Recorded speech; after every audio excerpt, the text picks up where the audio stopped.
یہ دشمنان اسلام کہتے ہیں کہ یہ ہوس پرستی تھی، نفسانی خواہشات کا غلبہ تھا، نعوذ باللہ۔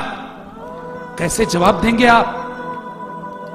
حضرات، اس سلسلے میں دشمنوں نے جو بھی کہا، جتنا بھی کہا، سب کا ایک ہی جواب ہے، اور وہ جواب ام المومنین خدیجہ رضی اللہ عنہا سے آپ کا جو نکاح ہوا، بس اس پہ غور کر لیجئے۔ پیارے نبی کی پاک دامنی، آپ کا اعلیٰ کردار، آپ کے اعلیٰ اخلاق اور آپ کی باطن کی صفائی واضح ہو جائے گی۔ وہ کیسے؟ آپ کو معلوم ہے مائی خدیجہ رضی اللہ عنہا جو آپ کی پہلی بیوی تھی نبی کریم صلی اللہ علیہ وسلم کی، ہم سب جانتے ہیں خدیجہ رضی اللہ عنہا بیوہ تھی آپ صلی اللہ علیہ وسلم کی جبکہ پہلی شادی۔ جو پیغمبر، جو رسول اپنی پہلی نکاح، پہلی شادی کے لیے ایک بیوہ عورت کا انتخاب کرے، ایسے پیغمبر کو نعوذ باللہ شہوت پرستی کا الزام دینا کتنا بڑا انصاف کا خون ہے۔ اور دوسری بات ہم سب جانتے ہیں، خدیجہ رضی اللہ عنہ ایک تو بیوہ تھی، دوسرا مسئلہ یہ ہم سب جانتے ہیں کہ عمر میں بھی کافی فرق تھا۔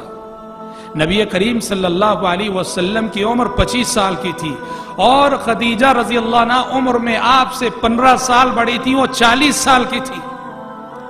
اللہ اکبر۔ عموماً ہوتا یہ ہے کہ لڑکے کی عمر بڑی، لڑکی کی کم ہوتی ہے۔ یہاں پیارے نبی کا پہلا نکاح جس بیوہ خاتون سے ہو رہا ہے وہ عمر میں آپ سے 15 سال بڑی ہیں۔ اور سب سے اہم بات جو اس مسئلے میں وہ کیا ہے جانتے ہیں؟ سب سے اہم بات یہ ہے، اور یہی اصل جواب ہے، کہ جب تک خدیجہ رضی اللہ عنہا زندہ رہیں پیارے نبی نے کوئی دوسرا نکاح، کوئی دوسری شادی نہیں کی۔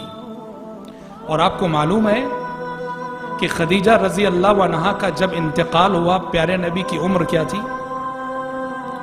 نکاح ہوا تو پیارے نبی 25 سال کے تھے، اور خدیجہ رضی اللہ عنہا کا جب انتقال ہوا تو پیارے نبی کی عمر تھی 53 سال، 50 پر 3 سال۔ کیا مطلب؟ پوری جوانی پیارے نبی نے ایک بیوہ عورت کے ساتھ گزار دی، ایک بیوہ بیوی کے ساتھ گزار دی۔ دیکھیے سبحان اللہ، پوری جوانی ہی تو ہوتی ہے، خواہشات کا مرحلہ، نفس کے غلبے کا جوانی ہوتی ہے۔ جو پیغمبر اپنی پوری جوانی ایک بیوہ عورت سے نکاح کر کے گزار دے، اس پیغمبر کو نعوذ باللہ شہوت پرستی کا الزام دینا، یہ انصاف کا کتنا بڑا خون نہیں ہے؟ اب سوال یہ پیدا ہوتا ہے، اگر 50 پر 3 سال تک پیارے نبی کی صرف ایک ہی بیوی تھی، تو باقی زندگی میں جو 10 شادیاں ہوئی وہ کیوں، اور اس کا پس منظر کیا؟ ہاں یہ جاننے کی بات ہے۔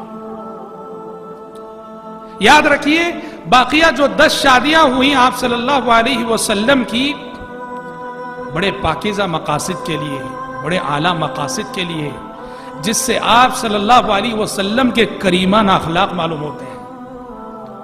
3 یا 4 اہم مقاصد ہیں۔ 53 سال کے بعد جو آپ نے نکاح کیے، شادیاں کی، ان کے پیچھے بہت ہی عظیم مقاصد تھے۔ مجھے یاد پڑتا ہے سعودی عرب میں جامعہ اسلامیہ مدینہ منورہ میں جب میں پڑھ رہا تھا، ایک کتاب میں نے پڑھی تھی جو وزارت الشؤون الاسلامیہ سے چھپی تھی۔ اس کتاب میں ایک ڈیبیٹ ہوا تھا، ڈیبیٹ کی تفصیلات تھی، مناظرہ ہوا تھا مسلمانوں اور کرسچنوں کے درمیان، اور ڈیبیٹ کا ٹاپک یہی تھا پیارے نبی کی 11 شادیاں۔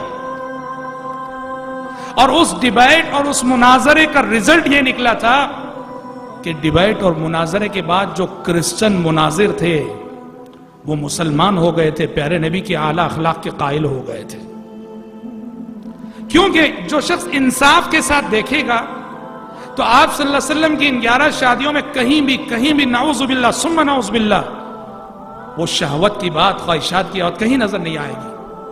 رب اشرح لي صدري ويسر لي أمري واحلل عقدة من لساني يفقه قولي رب اشرح لي صدري ويسر لي أمري واحلل عقدة من لساني يفقه قولي